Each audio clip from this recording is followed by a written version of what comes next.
voyez? Juste pour terminer sur l'Afrique, parce que, bon, il y a plein de choses à vous raconter, je pourrais en parler pendant des heures. Sur l'Afrique, c'est très intéressant de voir ce qui est en train de se passer sur la zone sahélienne, hein. Vous avez tous suivi. Bon, le moins qu'on puisse dire, c'est que la France a perdu pied, hein, puisqu'on s'est fait chasser de partout.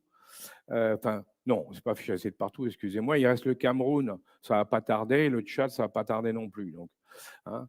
Alors il restera la Mauritanie parce qu'elle est très bien tenue par les gens qui sont en place et le Sénégal parce qu'ils ont une équipe qui est très bonne, mais qui est déjà démarquée de la France.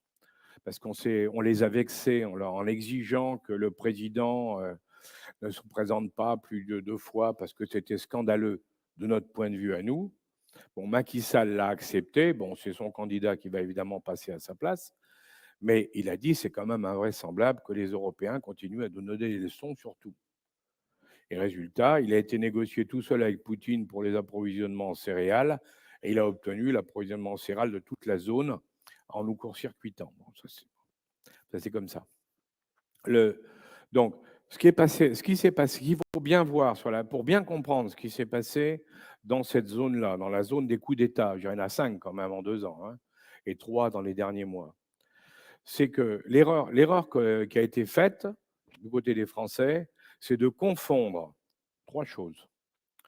La première, c'est d'oublier qu'il y a dans tous ces pays, du fait des frontières héritées de la colonisation, il y a une opposition entre le nord du pays et le sud du pays. Le nord, c'est des Sahéliens, c'est des nomades, c'est des pasteurs. Ils sont Peuls, ils sont Touaregs, ils sont Haïbat, ce sont des gens qui sont habitués à vivre dans des conditions extrêmement difficiles, hein. Et au sud, ce sont des populations qui vivent dans des conditions bien meilleures parce qu'il y a la forêt, parce qu'il y a les productions, le climat est meilleur, donc les gens vivent pas mal. Et quand on a fait l'indépendance de ces pays-là, on n'a jamais réussi, à part, enfin non, on n'a jamais réussi dans les pays du Sahel dont je parle, on n'a jamais réussi à imposer aux dirigeants de ces pays de faire une politique qui tienne compte aussi des gens du Nord. C'est-à-dire, il faut aider les gens du Nord en développement et autres. On l'a pas fait. Et c'est en plus de ça, alors ça, c'est le premier problème, si vous voulez. Donc il y a une opposition. On a souvent confondu le terrorisme dans ces pays-là. On dit des bandes terroristes, c'est pas vrai, hein.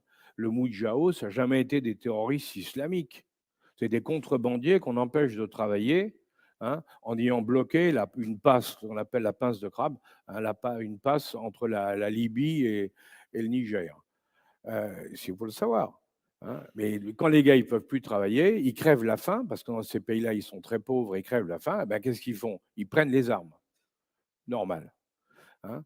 Donc première erreur. La deuxième, c'est que nous avons laissé des dirigeants dont le moins qu'on puisse dire, c'est qu'ils sont corrompus. Mais c'est peut-être une spécialité occidentale de favoriser certains dirigeants corrompus parce qu'on le voit dans beaucoup d'endroits. Là, c'est sûr que vous prenez le président, du Mali, c'était un corrompu notoire. Il touchait de l'argent même sur les rançons, c'est vous dire, hein. Le au Niger, c'est le seul pays qui avait essayé de travailler avec le Nord. Le président Issoufou, il essayait de travailler avec le Nord. Mais le président Bazoum, qui a été nommé après lui, ça a été une erreur parce que c'est un arabe du Nord et les gens du Sud ne l'ont pas supporté. Pour les raisons dont je vous dis, d'opposition entre le Nord et le Sud. Donc, c'est ça l'erreur qui a été faite avec Bazoum. Bon, quand vous prenez le Burkina Faso, c'est clair, là, c'est l'opposition Nord-Sud et le fait que les dirigeants, ben, quand on a remplacé le président qui était avec sa femme qui a fait fortune, eh bien, on l'a remplacé par un autre qui a dit: «Mais pourquoi pas moi?» et qui s'est mis aussi à accumuler, comme on dit maintenant. Donc, on a indiscutablement, si vous voulez, en Afrique, on a soutenu des dirigeants. Regardez Bongo, le moins qu'on puisse dire, c'est que Bongo, on ne peut pas dire c'était. Il est resté très longtemps, et le moins qu'on puisse dire, c'est qu'il ne vivait pas trop mal, lui et sa famille, hein. Donc, dans définitive, on avait toutes les raisons pour que ça se passe. Et la question qu'on peut se poser aujourd'hui, c'est effectivement pourquoi ou comment, eh bien, on n'a pas vu tout ça. Alors qu'on le sait, hein, on le disait, on l'affirmait, autres. Pourquoi on n'a pas vu tout ça? Et parce qu'on n'a pas voulu le voir, ben on en est arrivé là. Et c'est pour ça que je vous dis, le Cameroun, bon, ben, Biya, il est très malade, il a plus de 90 ans, il est très malade, il n'est jamais sur place. Il est évident que le coup d'État est pour bientôt. Et le Tchad, ce sont les Français qui ont imposé, après l'assassinat de Déby, parce que ce n'est pas une histoire de combat, hein, ils se sont battus entre généraux à coups de revolver. Quand Déby a été tué, les Français ont imposé le fils Déby comme patron, comme président, alors que toute la population ne voulait plus de la famille Déby. Donc, il ne faut pas s'étonner si dans les mois à venir, les années à venir, ben, Déby va être renversé. Donc, si vous voulez, toute l'histoire de l'Afrique, nous avons perdu l'Afrique, oui, maintenant c'est sûr. Hein. La question, ce n'est pas pour des raisons de terrorisme. Le terrorisme, c'est un problème mineur. Alors, je ne dis pas que Boko Haram, c'est mineur, ou que le GIA, c'est mineur, mais par rapport à l'ensemble du problème, c'est un problème mineur. Et ils sont capables de le régler tout seuls, en plus. Si on les laisse faire, on leur donne les moyens, ils sont capables de régler tout seuls. Le problème de l'Afrique, c'est que pour la France, il va falloir redéfinir une politique africaine, mais en partant de zéro, parce qu'on a tout perdu, on est maintenant en race campagne. Et pour terminer là-dessus, puis je vais arrêter là, parce que je ne veux pas dépasser l'heure, un détail, si vous voulez, mais qui vous montre que la complexité des relations internationales, le Niger, coup d'État.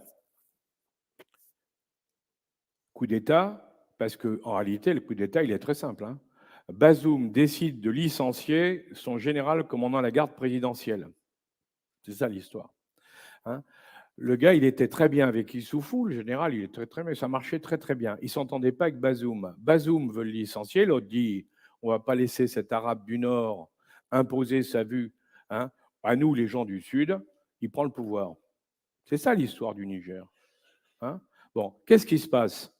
Il prend le pouvoir. Il est tout seul avec sa garde présidentielle. L'armée n'a pas bougé. Je vous parle des premières heures après le coup d'État. On a 3000 hommes sur place, 2000 hommes sur place dans la zone du Niger, hein, l'armée française. Question. Si on avait demandé à nos militaires de faire des patrouilles en ville, je ne dis pas violentes, hein, de se promener en ville avec les engins blindés, faire des tours, vous ne croyez pas que ça aurait calmé le jeu? Bien sûr que si. Mais son problème, c'est qu'on n'était pas tout seul. Les Américains, Victoria Nuland, qui est la secrétaire d'État adjointe aux États-Unis, est allée tout de suite au Niger. Et qu'est-ce qu'elle a dit aux gens de la junte? Elle a dit, nous, on a une base à Agadez qui nous permet de surveiller toute la zone avec les écoutes, les avions, les drones et autres. On a une base qui nous a coûté 100 millions de dollars. On a 1500 hommes là-bas. On veut la garder. Alors, vous faites ce que vous voulez, mais vous ne touchez pas à la base américaine. Les types ont dit, bien sûr, ils ont dit, on est d'accord. Donc, il y avait un accord de facto des Américains dès le deuxième jour pour que la junte reste en place parce qu'il s'agissait de garder la base américaine.